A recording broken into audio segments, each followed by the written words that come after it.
আমের সিজনে যদি আচার বানানো না হয় তাহলে কেমন হয় বলেন। আসসালামু আলাইকুম, কেমন আছেন সবাই? আশা করছি অনেক ভালো আছেন। আলহামদুলিল্লাহ আমরা অনেক ভালো আছি।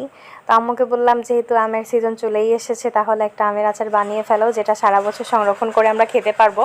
তো যেই কথা সেই কাজ, আম্মু আমার কথা মতোই আমের আচার বানাতে বসে গেছে। তো আজকে আম তেল আচারটা বানানো হবে, পুরো রেসিপিটাই আজকে আপনাদের সঙ্গে শেয়ার করার চেষ্টা করব। এই আচারটা বানিয়ে আপনারা পুরো 12 মাস সংরক্ষণ করতে পারবেন এবং বিরিয়ানি, খিচুড়ি, তারপরে ভর্তা, ভাত, মানে যে কোনো কিছুর সঙ্গে আপনারা চাইলে এটাকে খেতে পারবেন। এমনকি এই আচারটা দিয়ে যদি আপনারা চানাচুর মুড়ি মাখান তাহলেও খুব মজা হয়। তো প্রথমে আমগুলোকে সুন্দরভাবে কেটে ছুলে ধুয়ে তারপরে মাঝখান থেকে কেটে নিয়েছি। আর এখন হচ্ছে ওই যে কুচানোর যে মেশিন রয়েছে সেই মেশিনের সাহায্যে একদম ঘষে নেওয়া হচ্ছে।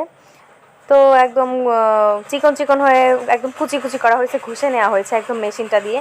তারপরে হচ্ছে এখানে একটা পাতলা একটা বয়েল কাপড় নিয়ে তারপরে হচ্ছে আম থেকে ছেঁকে ছেঁকে হচ্ছে রসগুলো বের করে নেওয়া হচ্ছে।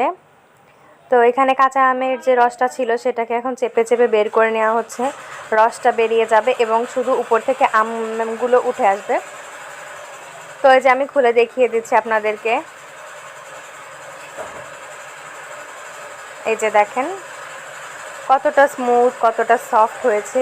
মানে আপনারা দেখলেই কিন্তু বুঝতে পারবেন যেটা অনেকটা স্মুথ এবং অনেকটা সফট হয়েছে, কারণ আমের মধ্যে যে রসটা ছিল সেটা কিন্তু আমি বের করে নিয়েছি। তো আস্তে আস্তে করে সবগুলো আমের থেকে কিন্তু আমার আমের রসগুলো বের করা হয়ে গেছে। এখন আমগুলো একদম ঝরঝরে হয়ে গেছে। তো এই পর্যায়ে আমটা আমি রান্না করতে চলে আসলাম, মানে আচার বানাতে চলে আসলাম। এখানে পাঁচফোড়ন, তারপরে জিরা, আদা, রসুন এইসব কুচি করেছি, বেটে নেওয়া হয়েছে এবং এখানে চিলি ফ্লেক্স করা হয়েছে। তারপরে এখানে পাঁচফোড়ন গুঁড়ি করা হয়েছে। আর এই তো এইসব উপকরণ নিয়ে চলে আসলাম রান্না করে এবং কড়াইতে হচ্ছে সরষের তেল দিয়ে দিয়েছি। এই আচারটা বানাতে কিন্তু প্রচুর পরিমাণে তেল লাগবে এবং এখানে রসুন হচ্ছে কুয়া করে ছুলে নিয়েছি। তারপর হচ্ছে এখানে সরষের তেলটা গরম হয়ে গেছে। এখানে হচ্ছে আমরা কি দিলাম, প্রথমে আম্মু সরষে বাটাটা দিয়ে দিয়েছে, তারপরে আদা, রসুন, তারপরে জিরাটা যে বেটে রেখেছিলাম সেটাও দিয়ে দিবে। আর এই যে তেলের মধ্যে দেওয়ার সাথেই কিন্তু যেহেতু এটা সরষের তেল দিয়ে আমরা রান্না করতেছি সেই কারণে কিন্তু এটা একদম মানে ফুলে ফুলে উপরে ফেনা উঠে গেছে। তো এই পর্যায়ে আম্মু হচ্ছে হলুদ গুঁড়া দিয়ে দিবে। তো কিছুটা হলুদ গুঁড়া দিয়ে দিয়েছি। এখন আবার এটাকে সুন্দরভাবে তেলের সঙ্গে মিক্সড করে দিবে। তো আপনারা কিন্তু ভিডিওটা স্কিপ করবেন না, তাহলে বুঝতে পারবেন না রান্নাটা কি ঠিক কীভাবে করা হয়েছে, আচারটা ঠিক কীভাবে বানানো হয়েছিল। তারপরে এই পর্যায়ে একটু গুঁড়ামরিচ দিয়ে দিয়েছে। আর এখন কিন্তু আগের থেকে ছুলে রাখা যে রসুনের কোয়াগুলো এগুলো দিয়ে দিচ্ছে। এখানে রসুনের পরিমাণটাও একটু বেশি দিতে হবে, নাহলে কিন্তু আচারের টেস্ট আসবে না। তো এখানে রসুনের কোয়াগুলো দিলে এখন সুন্দরভাবে নেড়ে চেড়ে এটাকে একদম সোনালি কালার করে ভেজে নিতে হবে, পুড়ে যেন না যায়। চুলার রাসটা একটু মিডলে রেখে তারপর ভাজতে হবে। আর এখানে কিন্তু ভিনেগার দিয়ে দেওয়া হচ্ছে, আমরা এখানে রাঁধুনির ভিনেগারটা ব্যবহার করেছি, আপনারা চাইলে যে কোনো ভিনেগার ব্যবহার করতে পারেন। তো এটা হচ্ছে আচারকে দীর্ঘদিন সংরক্ষণ করতে সহায়তা করবে, আচার সহজে নষ্ট হবে না। তো বোতলটা আমি আপনাদেরকে আরও একবার দেখিয়ে দিলাম। তারপর আম্মু এটাকে আর একটু সুন্দর করে নেড়ে নিচ্ছে।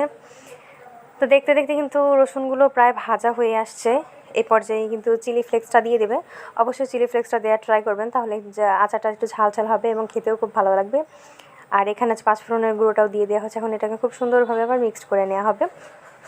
যেহেতু আমটা একটু টকটক আর আচারটা কিন্তু আমরা টকটক খেতেই পছন্দ করি বেশিরভাগ, সেই কারণে সেভাবে করলাম। আর আপনারা যদি চান তাহলে কিন্তু এখানে তেঁতুলের কাঠটাও দিতে পারেন, মানে তেঁতুল হচ্ছে পানিতে ভিজিয়ে রেখে তারপর সেই রসটাও দিতে পারেন। কিন্তু আমরা হচ্ছে এতটা টক করবো না, সেই জন্য হচ্ছে এভাবে রাখলাম। তো তারপরে ওই পাশে কিন্তু তেলটা ঠান্ডা হতে দিয়েছে। আর এখানে একটা পট নিয়ে নিয়েছি এবং পটের মধ্যে হচ্ছে আম্মু হালকা একটু তেল দিয়ে পুরো পটটার চারপাশে ব্রাশ করে দিয়েছে। আর সেই রান্না করা তেল মশলাটাকে এখন এই যে ঝুড়ো করে যে আমটা রাখা হয়েছিল সেই আমের সঙ্গে ভালোভাবে তেলের মশলাটাকে মিক্স করে দেওয়া হচ্ছে।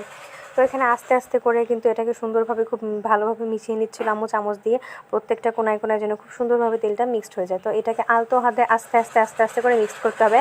আর এবং অবশ্যই খেয়াল রাখতে হবে যেন তেলটা ঠান্ডা হওয়ার পর এটার সঙ্গে আপনারা মিক্সড করেন, গরম অবস্থায় মোটে এটার সঙ্গে মিক্সড করা যাবে না। তো আম্মু কিন্তু আস্তে আস্তে মিক্সড করা হয়ে গেছে, এখন পটে ঢেলে নিচ্ছে। দেখেন আচারটা দেখেই খুব লোভনীয় লাগছে। আমি তো লোভ সামলাতে পারতেছিলাম না, আমি তো তখনই খেয়ে নিয়েছিলাম। মানে আচারটা অনেক সুন্দর হয়েছিল। তো অবশ্যই আপনার বাসায় এটা ট্রাই করবেন এবং কমেন্টস করে জানাবেন মানে আচারটা ঠিক খেতে কেমন হয়েছিল।